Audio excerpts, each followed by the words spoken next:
I welcome you all to the next class on industrial management. So we are discussing Unit 6. This unit is on social and environmental issues with respect to our developmental activities. This is a second class on this unit. In the first class, we discussed the components and the scope of environment. We have seen that every action of the human beings brings some change in the environment, and every change in the environment will in turn affect the human beings. So there is a complex relationship between the environment and the human beings. This aspect is to be remembered when we undertake any developmental activities. Then we went on to discuss the solid waste management. We discussed two primary components of solid waste. As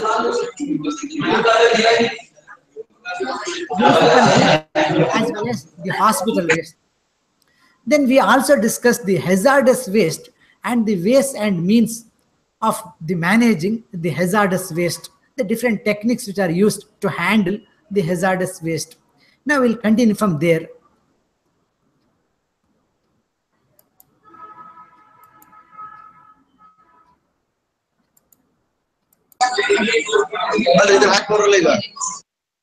This is the second class in this unit.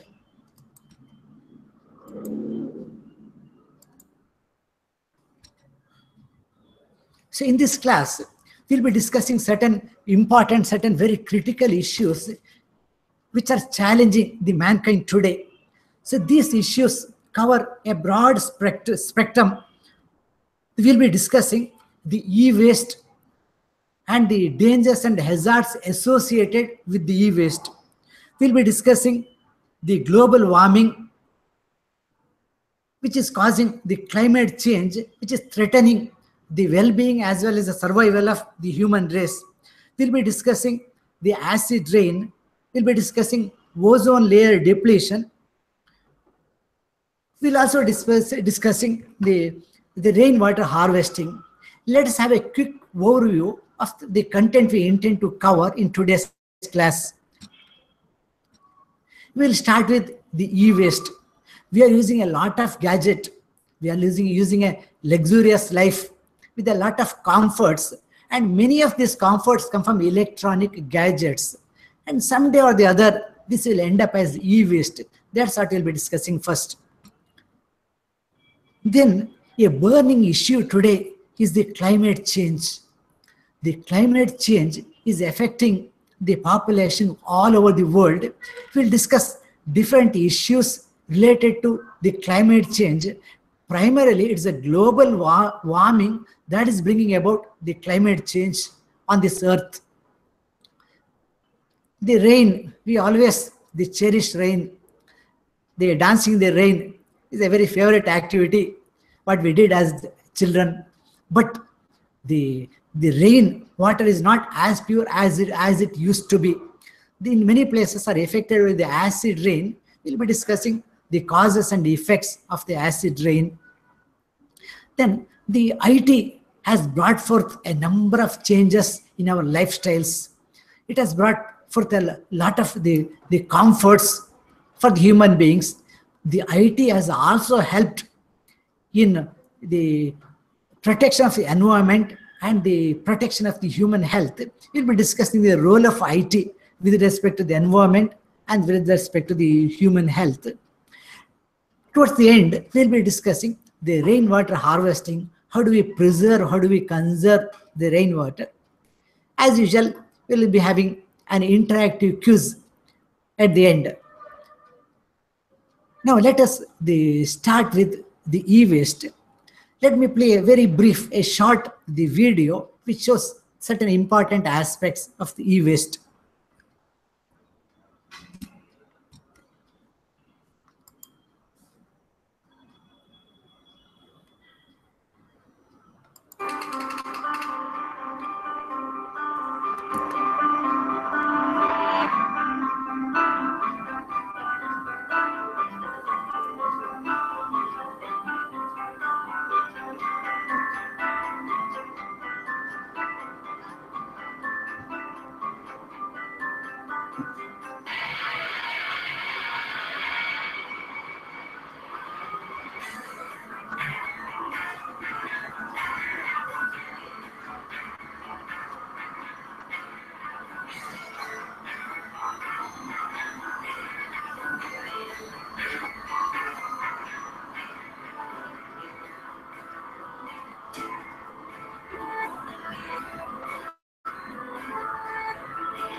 Well, that was a brief video on the menace of e-waste.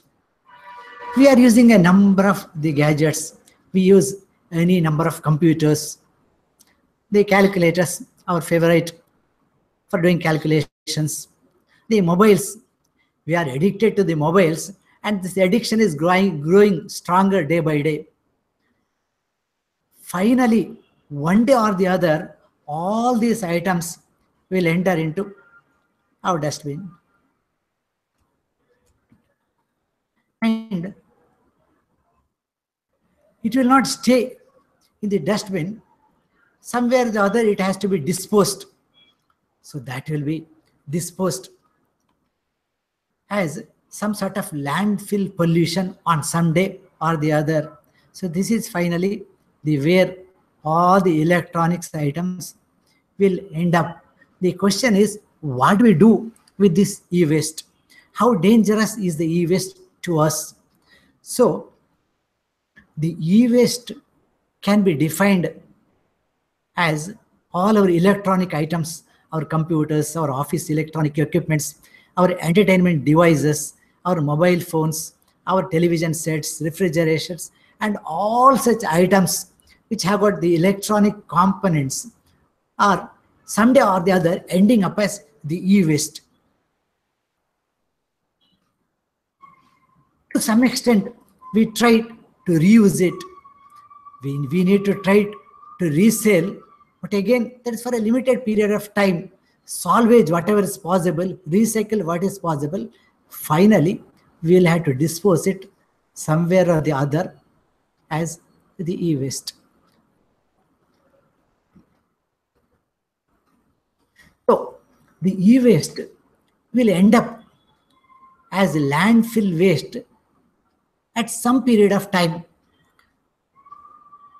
Maybe you may think that that may not matter much, let it lie there. But the fact is that it contains a number of toxic elements. It contains the lead, it contains mercury, it contains the cadmium, and many more such things. They are highly dangerous to the human beings.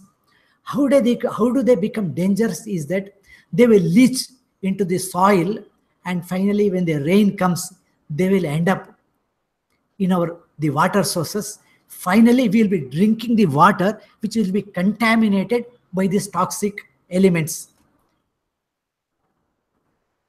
Maybe you may think that it doesn't matter, somewhere or the other, the waste items are lying. It is not somewhere or the other or some quantity of waste items lying. It is very, very huge quantity all over the world. It is of the order of 20 million tons of e-waste are produced globally. That means the entire earth is going to be affected by this quantity of the e-waste which we are producing. Let's see what make up this e-waste. Typically, it is computer and all the accessories and gadgets associated with the computers.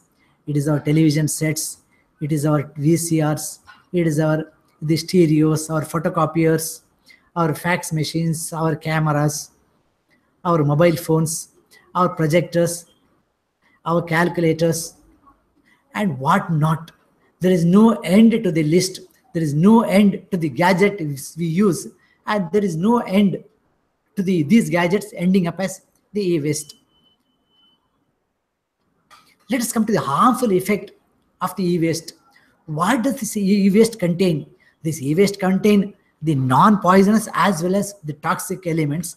Some of the toxic elements which are present in the e-waste are the mercury, the lead, the cadmium, the barium, lithium, and practically these items affect every part of the human, the organ. Let's see how does this e-waste affect our health. The lead affects the central nervous systems, the blood systems, the kidneys. The chromium affects our lungs. It creates the asthmas and bronchitis problems. The cadmium will affect the liver. It will cause neural damage. It will make a chronic damage to the brain and respiratory. Similarly, even the plastic burning produces a number of the toxic elements which can cause serious damage to the human, the health. So that is practically every part, every aspect of the human health is affected by the e-waste.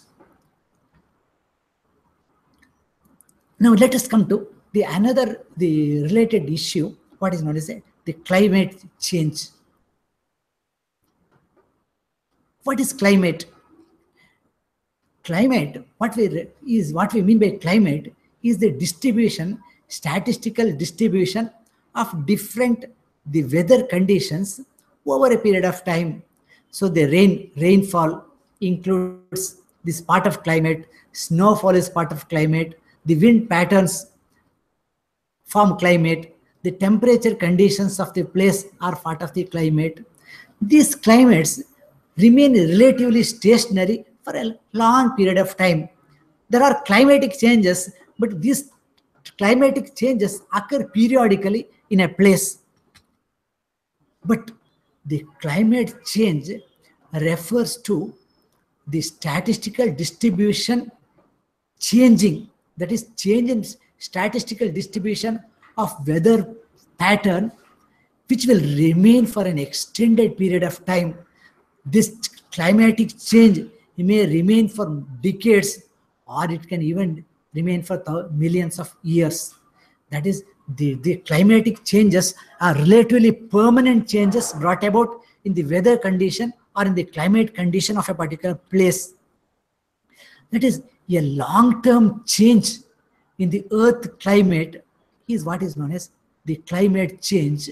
This climate change is reflected in the average atmospheric conditions, average temperature, average rainfall. All those things are affected by the climate change. Let us come to the causes of the climate change. The climate changes can be because of the natural causes, or it can be due to the man-made causes. The biotic processes, the processes of living beings on this earth cause the climatic change to some extent. This is unavoidable. Similarly, changes in solar radiation on a particular place may cause the changes in the climatic conditions. The change in the Earth's plate tectonics due to the earthquake, due to the tsunami, this may bring about the climate changes. There can be volcanic eruptions which are purely out of our control, that again bring forth the climatic changes. But what we are more bothered about is the climatic changes which are brought about purely by human actions. This is what we call the global warming. This global warming is the major cause of the climate change today. This global warming is caused by the greenhouse effect. Now let us see what is greenhouse effect. Let me show another small video about greenhouse effect.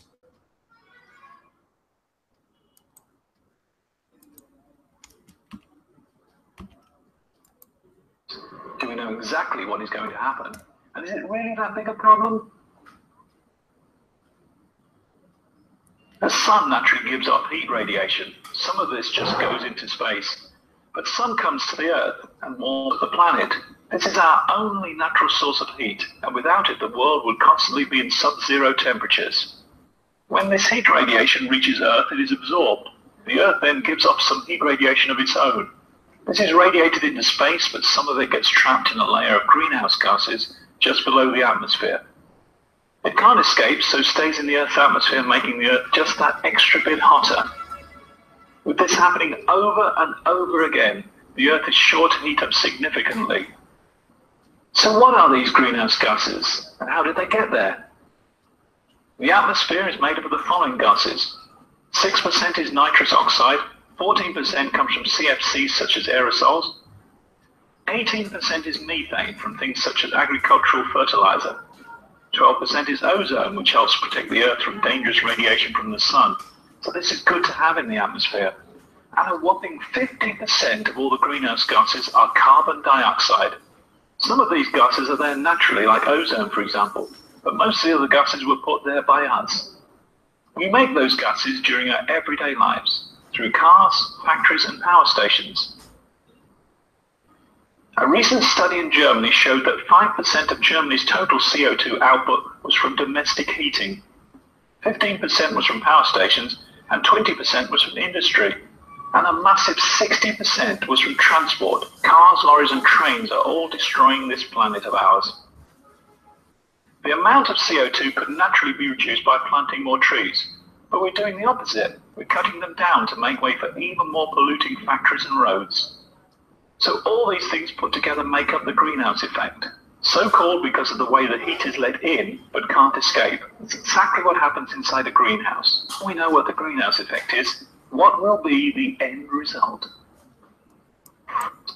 Do we know exactly? Well, we'll make a quick revision of what we have seen in the video. The sun emits a lot of radiations, and these radiations will come to the earth. And what the earth does is it will reflect most of the heat radiations back into the space. That means it does not retain all the radiations, all the heat waves received from the earth. But if the earth reflects all the heat radiations, the earth would have been a very cold place and it would have been non-livable. So there is certain temperature, certain warmness is necessary on the earth for the survival of the human and animal species. Now, this is achieved by certain gases in the atmosphere.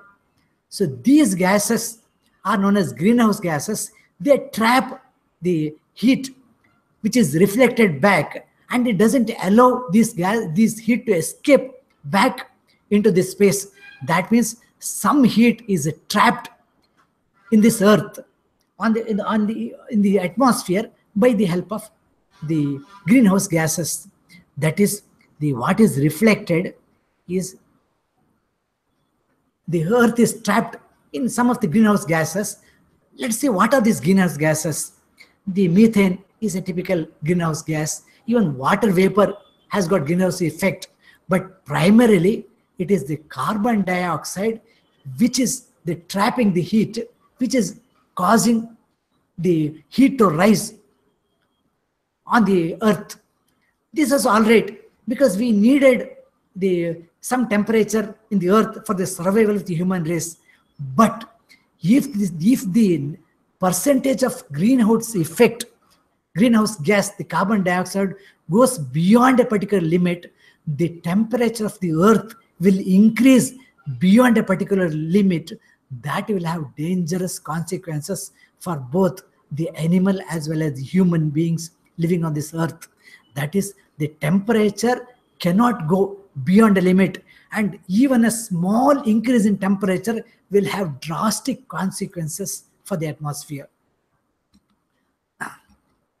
So that is, the greenhouse effect is necessary to keep the earth warm, but that is within a particular percentage.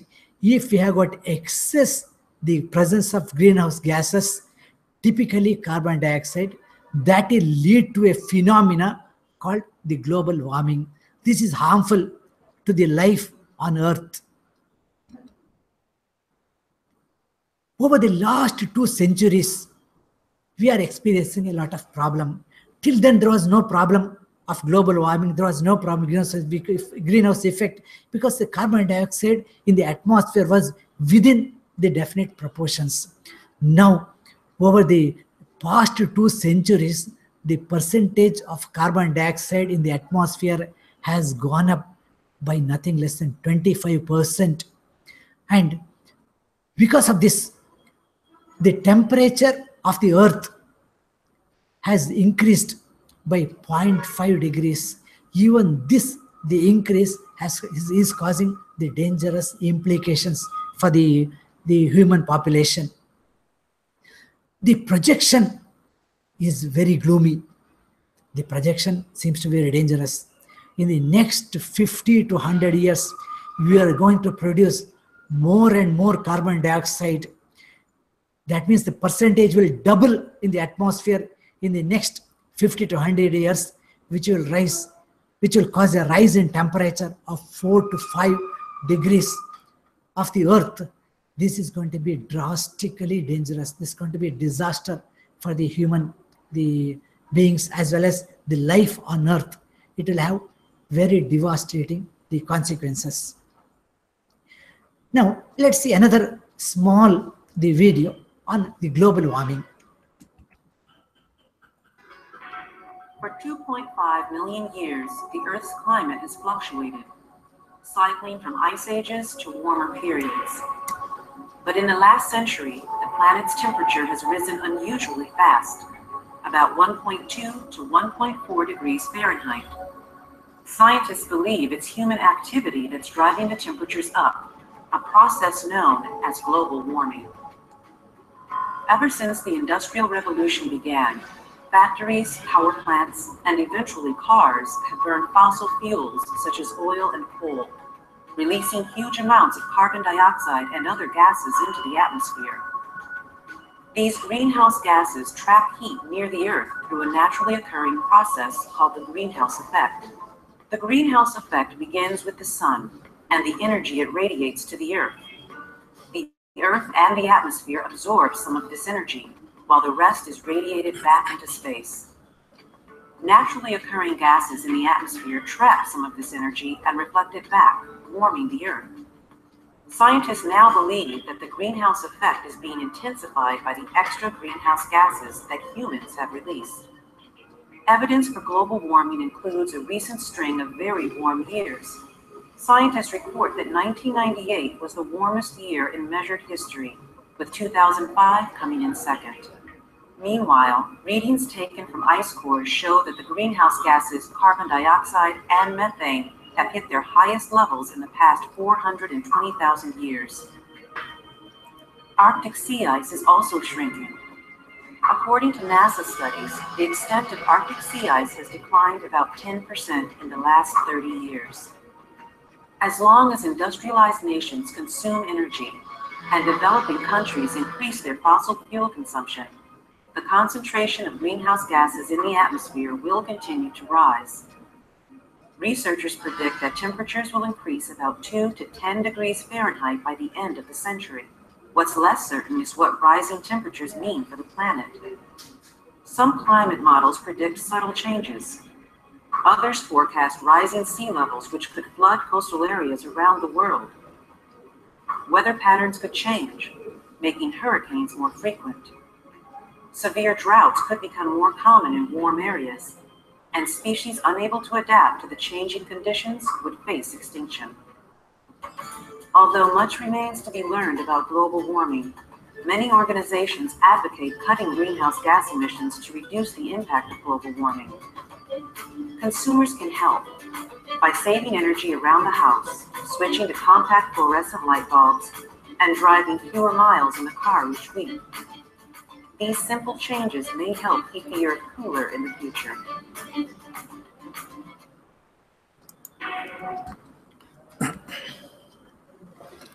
Well, what we mean by global warming is a steady increase in the temperature of the Earth over a period of time. See, we need to remember that because of the greenhouse effect, because of the more carbon emission, the Earth is becoming hotter day by day. And this is not in one area, this is happening all across the world, affecting the human beings. This is one of the major threats to the existence of the human being.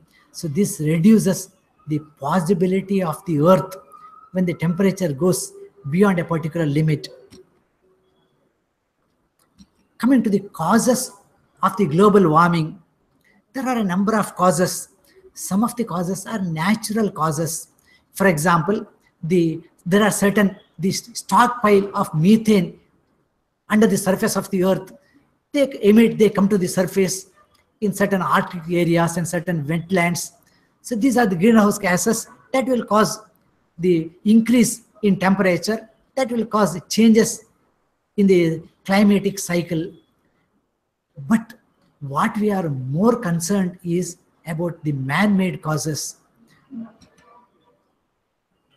It is these causes which do the most damage to the Earth's temperature. One of the common, the cause of greenhouse effect of the global warming is the burning of fossil fuels. We burn fuels for our cooking, for our industrial activities, for a number of the activities. Even the waste, we burn many times. That will increase the percentage of the carbon dioxide, which will result in the global warming. Typically, what we have to worry about is the extent of the carbon dioxide which is released into the atmosphere. The lesser the carbon dioxide, the lesser is the global warming, the effect. Another important issue which is faced by the mankind today is the ozone layer depletion. Let's see a very brief video on ozone layer depletion. Ozone is a form of oxygen. An ozone molecule consists of 3 oxygen atoms. An ordinary oxygen gas molecule has 2 oxygen atoms. Most ozone is found in the upper atmosphere, where it is produced in small amounts when the sun's high energy rays strike ordinary oxygen molecules. The ozone molecules in the upper atmosphere absorb most of the sun's harmful ultraviolet rays before they reach the earth. These rays can cause skin cancer and other health problems. A group of gases called chlorofluorocarbons, or CFCs, may pose a threat to the ozone layer. Chlorofluorocarbons are chemical compounds made up of atoms of chlorine, fluorine, and carbon. CFCs are used as refrigerants and to make plastic foam insulation. Because they are gases, CFCs can escape from poorly sealed containers into the atmosphere. Once CFCs are in the upper atmosphere, scientists believe a chain of reactions occur that destroy ozone. First, high-energy ultraviolet rays break chlorine atoms free from the CFC molecule. These free chlorine atoms can react with other molecules in the atmosphere. When a chlorine atom reacts with an ozone molecule, it steals one of the ozone molecule's 3 oxygen atoms, forming a molecule of chlorine monoxide. The remaining 2 oxygen atoms form an ordinary oxygen molecule. In this way, an ozone molecule is destroyed. Chlorine monoxide reacts easily with single oxygen atoms in the atmosphere, leaving a free chlorine atom that can destroy more ozone. Scientists estimate that 1 chlorine atom can destroy as many as 100,000 ozone molecules. Ozone is... Well, that was about ozone layer depletion. So when we see the radiation from the earth, it is not the visible light alone that sun radiates. This visible light, what the sun radiates, is only a small part of the total radiation. So this is the only, what I shown in the white is a small part of the radiation that comes in the visible, the light. In addition, sun emits a lot of other radiations in a different the frequencies. The infrared rays, the ultraviolet rays are also emitted. The infrared rays are also emitted. The sun even emits the X-rays, the gamma rays. That is, there are a number of the radiations which are the entering, which are emitted from the sun that can reach the earth, in addition to this, the visible, the light. So one of the radiation which the sun emits, which is dangerous to the life on earth, is the ultraviolet, the radiations. That means if the ultraviolet radiations directly reach the earth's surface, it will affect the life of the human beings and other species on the surface of the earth. If you look at the earth's surface, it is, so we have got the troposphere up to the height of the 20 kilometers. Then we have got the stratosphere, then we have got mesosphere, then we have got the thermosphere, then we have exosphere. So these are the different the layers about the earth's surface.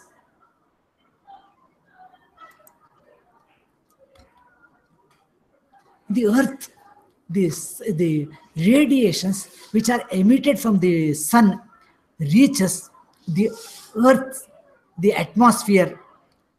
The visible light can directly pass, but the harmful radiations are stopped by a protective cover of ozone layer. That means there is a ozone protective covering on the surface of, at the top of the atmosphere, that will prevent all the ultraviolet, the radiations which are emitted from the sun from reaching the surface of the earth. That means we don't receive the ultraviolet radiations on the surface of the earth because of the existence of the ozone layer at the top of the atmosphere. But unfortunately, many of the gases which are produced with human beings, for example, typically it is the CFCs, chlorofluorocarbons. So they go to the atmosphere and they react with the ozone molecules. These ozone molecules, after reaction with this chlorine, they become ordinary oxygen molecules which cannot prevent the radiations from reaching the earth. So that is, protective cover is lost if the ozone layer becomes weaker and weaker, thinner and thinner. So this becoming the thinner of the ozone layer is what is known as ozone layer depletion. It is noticed that because of certain holes in the ozone layer in the Antarctic region, there are high incidences of cancer in certain parts of Australia. So the ozone is an important chemical, the species which is found in the atmosphere. Its formula is O3. It consists of 3 atoms of oxygen. At an altitude of 30 kilometers above the earth, its concentration is as high as 10 ppm, 10 parts per million. 10 ppm is a concentration. That is a typical ideal concentration. This concentration affects as the protective shield of the earth. That is, the radiations in the wavelength of this region, 220 to 300 nanometers. So that is the frequency of ultraviolet rays. These ultraviolet rays are absorbed by the ozone layer. Because of that, it protects the earth on the surface. The earth on the surface is not affected by the radiation. In case if that is not protected and the radiation reach the earth's surface, there may be the DNA mutations. There will be more the incidences of the skin cancer. But of late, it was found that because of the CFCs, the ozone layer is found to be destroyed in certain part of the atmosphere. And this is what is referred to as a ozone hole. In certain parts of the atmosphere where the ozone concentration is very thin. We call it a ozone layer. This has resulted in the increase in cases of the skin cancer in certain parts of Australia. Now let's come to another important the issue which is facing us today, that is the acid rain. The acid rain can affect everybody. The acid rain can affect the forest and plant life. Acid rain can affect marine life, aquatic life. It can affect our buildings. It can affect the monuments. Let us see what is this, the acid rain. Let's watch a small video clip on acid rains.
Every day, acid rain draws closer to our shores. The dangers of acid rain is becoming a reality for Americans. It is spreading over from our neighboring countries, and all this time, we've been ignoring and neglecting the spread. Due to China's production rates and export factories, Los Angeles has received an extra day of smog per year. The pollution travels from China in large quantities and takes about 6 days to get to America's shores.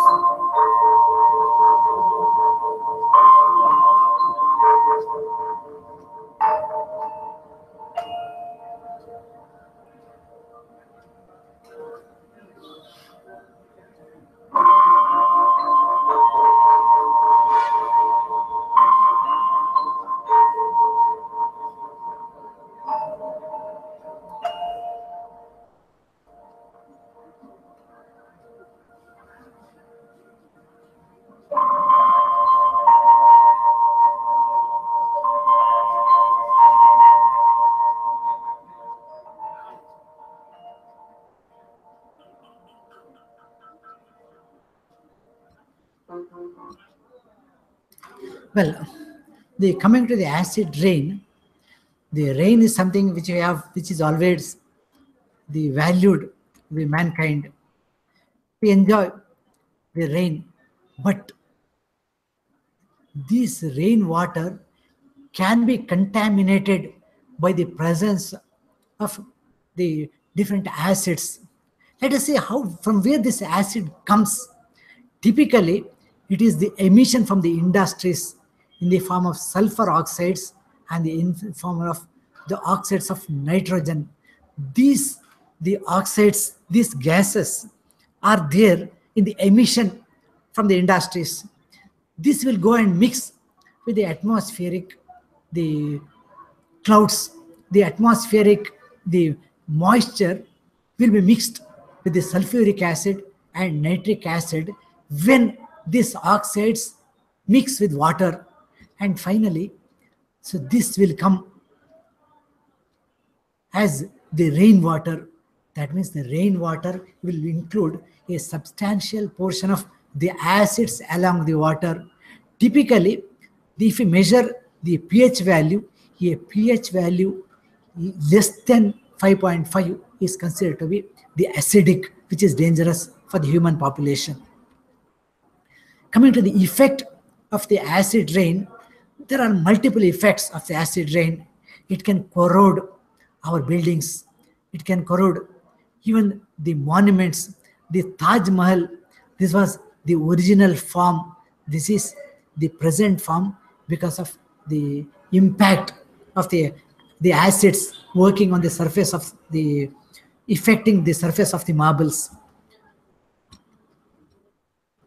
It can damage the forest crops. If the acid rains are there in the forest, that will cause the trees and plants to die. That will affect the forest surrounding us. The acid rains can also cause the serious damage to the marine life.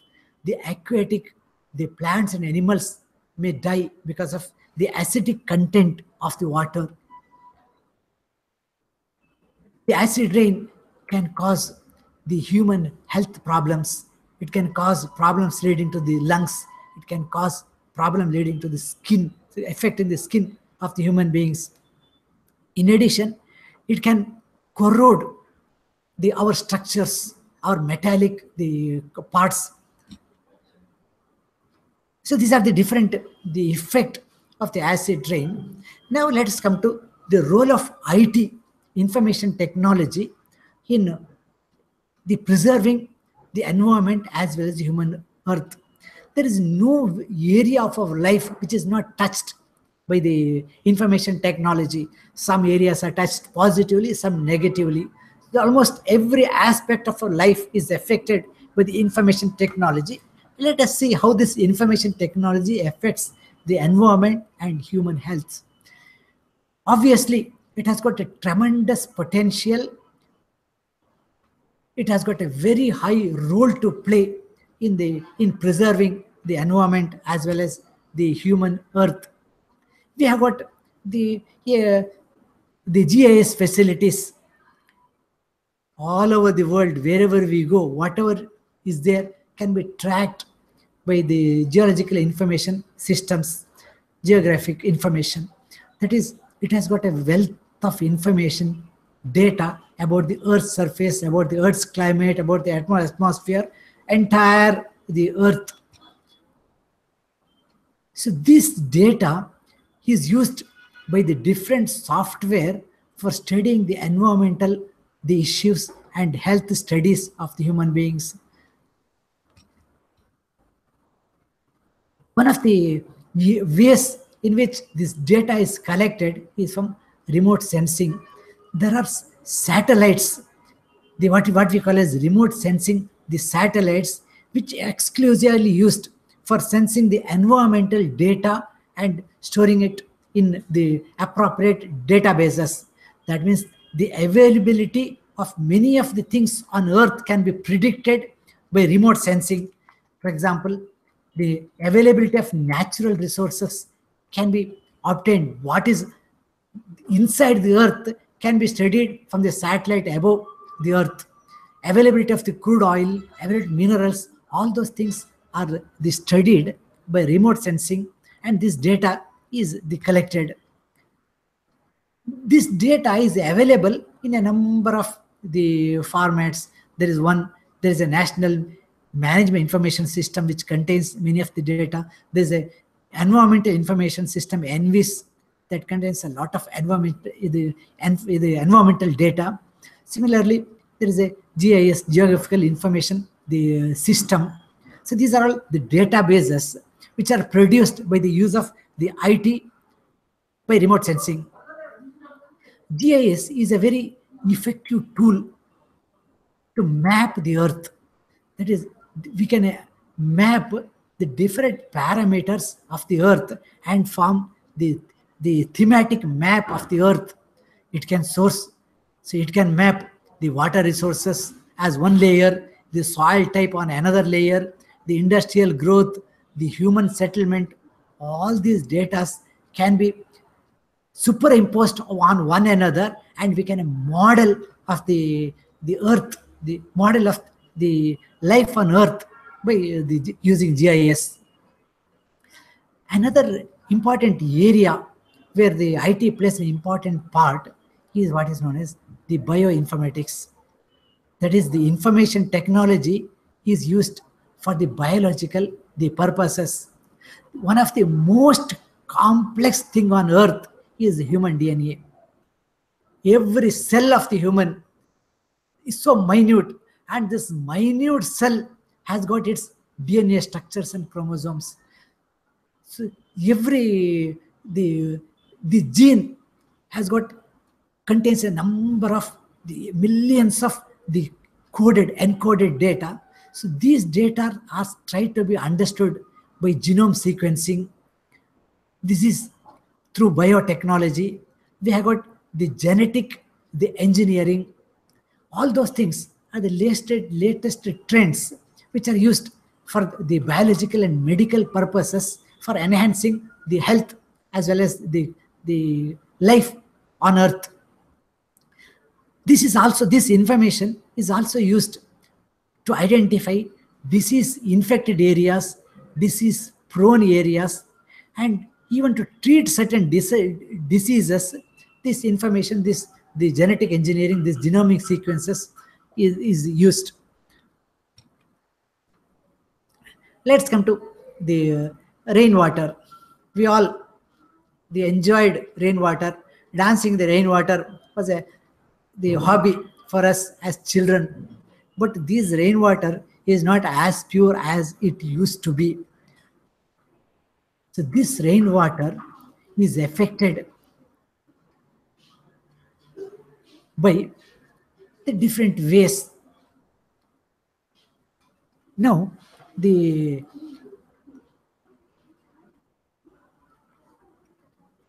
one of the important challenges before the human beings, before us, is the preserving the human being, the water, and using it in the optimum possible way. The water available is limited. There is huge amount of water on earth, it's agreed, but most of the water is in seas, which is not potable, which is not drinkable. And among the fresh water, most of the water is in ice glaciers. So what we have for the regular use is a small quantity of water. This has to be very carefully preserved. The scientists have noted that the water level is going down every year. The quantity of surface water available under the earth's surface is going down every year. So it is very important to preserve every drop of available water. There comes the role of the rainwater, the harvesting. That is, the fresh water has to be very carefully used, very carefully preserved on the earth. One of the sources of this fresh water is the rainwater.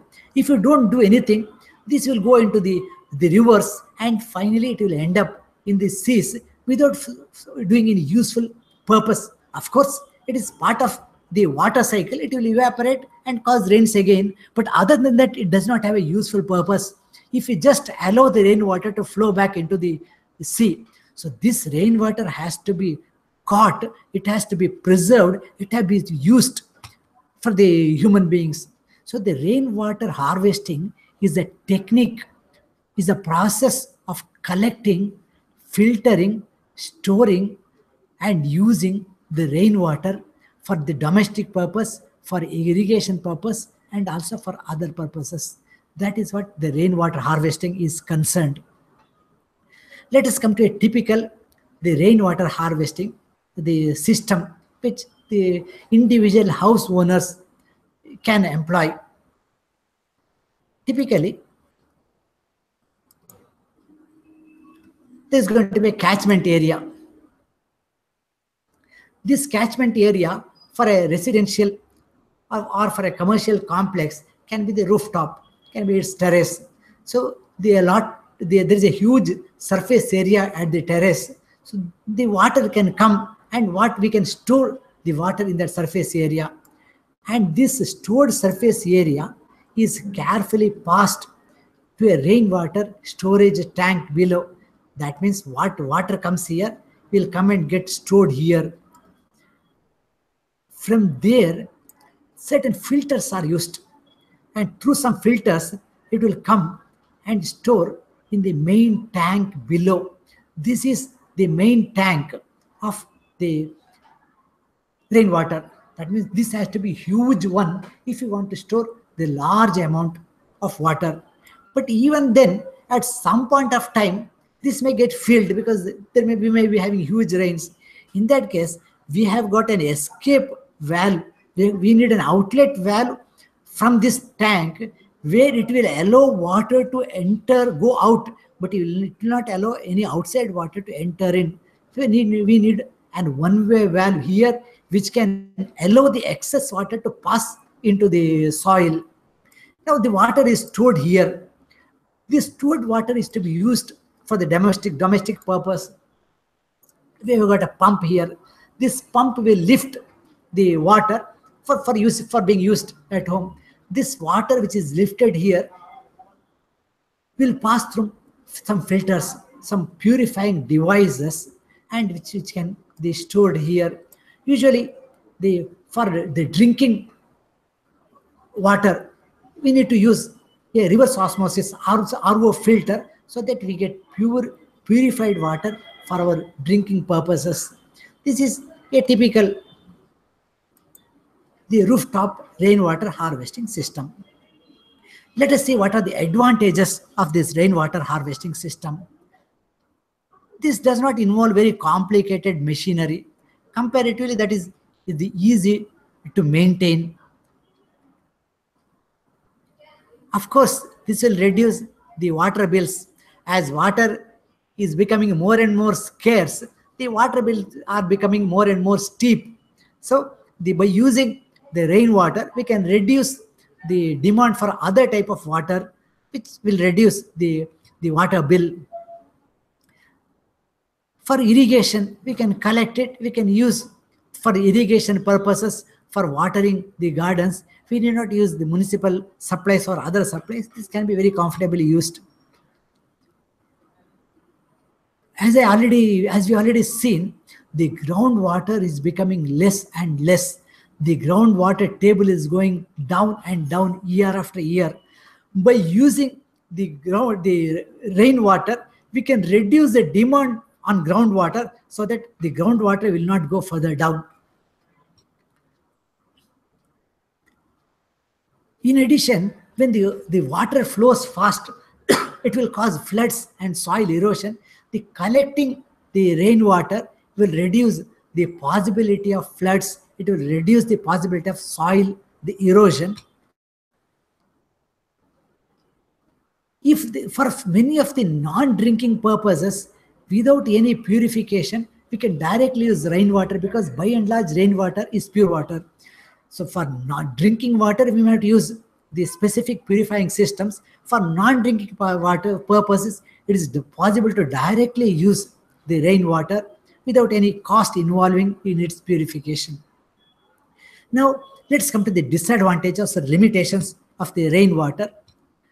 The rainwater, all and said, is from rain, and this rain is not absolutely predictable. Sometimes we have got huge rain, sometimes very little rain. So this unpredictable nature of the rainwater is acting as some sort of limitation for using it for harvesting. We need to invest a lot of money for building a rainwater harvesting system. So there is a huge the cost involved. This cost can be recovered only in 10 to 15 years of the usage. That means we need a lot of the time for the recovering its cost. It also requires regular cleaning and regular maintenance. And certain types of roofs may have, for example, asbestos roofs may not be suitable for collecting water. There may be animals, the droppings, other things on the terrace that may reduce the quality of the rainwater. And we have got the storage limit. If the rains are huge, if we have got abundant rain, we cannot store all water. So we have got the limitations of the storage tank. See, these are some of the limitations of the rainwater. Well, friends, we are coming to the end of our class. In today's class, we discuss certain important issues and challenges which are faced by the mankind today. So we discussed the e-waste. All our electronic gadgets end as e-waste someday or the other. The ill effects of the e-waste is what we discussed in the beginning. Then we discussed the climate change, which is primarily due to the greenhouse effect and the global warming. Then we discussed the acid rain and what are the effects of the acid rain. Then we discussed the causes of the ozone layer depletion. And finally, we discussed a little about the rainwater harvesting. So all this, many of this, the dangers to the human beings are caused by the industrial and development activities undertaken by the human beings. What is needed is a paradigm shift in the concept of the development as we see today. And one of the last thing which I wanted to add is that all my handouts, as well as my presentations are available in this site. You can go to graphicskbts.com/im. You can download my presentations. You can download the printable handouts, which may be useful to you. This is the last class in our series of classes on industrial management. This is the 17th and the last class. Now we'll take a short break. Then we'll come back for an interesting quiz on the issues which we discussed today. Thank you.